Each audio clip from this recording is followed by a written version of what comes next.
গাজায় দিন গড়ানোর সাথে সাথে দীর্ঘ হচ্ছে মৃত্যুর মিছিল। গেল ৭ অক্টোবর ইসরায়েল হামাস সংঘাত শুরুর পর ভূখণ্ডটিতে ইসরায়েলি সেনাদের হাতে হত্যা হয়েছে ৩৫,৭০০-র বেশি ফিলিস্তিনি। গাজার পাশাপাশি পশ্চিম তীরেও চলছে তাদের বিমান হামলা। এর মধ্যে গত দুদিনে জেনিন শহরে ১২ ফিলিস্তিনিকে হত্যা করেছে দখলদার বাহিনী। রাফায় ঘোষণা দিয়ে স্থল অভিযান শুরুর পর হামলার তীব্রতা আরও বাড়িয়েছে ইসরায়েলি বাহিনী।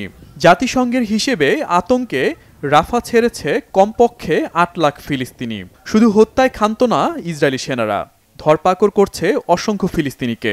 পশ্চিম তীরে ১৮ ফিলিস্তিনিকে আটক করেছে দখলদার সেনারা। এতে ৮ মাসে আটকের সংখ্যা ছাড়িয়েছে ৮,৮০০ জনে।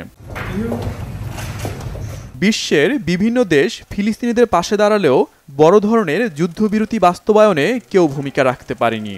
কিন্তু স্বাধীন ফিলিস্তিন রাষ্ট্র গঠনে এগিয়ে এসেছে অনেকে। স্পেন, আয়ারল্যান্ড ও নরওয়ে ফিলিস্তিনকে স্বাধীন রাষ্ট্র ঘোষণার পর এর বিরোধিতা করেছে ইসরায়েল। দেশটির প্রধানমন্ত্রী বেনয়ামিন নেতানিয়াহু বলছেন, ফিলিস্তিন স্বাধীন হলে বেড়ে যাবে সন্ত্রাসী কর্মকাণ্ড। ফিলিস্তিন হবে একটি সন্ত্রাসী রাষ্ট্র। ৭ অক্টোবর আমাদের ওপর যে হামলা হয়েছিল সেটার পুনরাবৃত্তি হবে না বারবার। আমরা কোনোভাবেই সেটা হতে দেব না। যদিও ইসরায়েলের বিরোধী দলীয় নেতা ইয়ার লাপিদ কিছু শর্তের অধীনে নেতানিয়াহু সরকারকে ফিলিস্তিনের স্বীকৃতির জন্য আহ্বান জানিয়েছেন।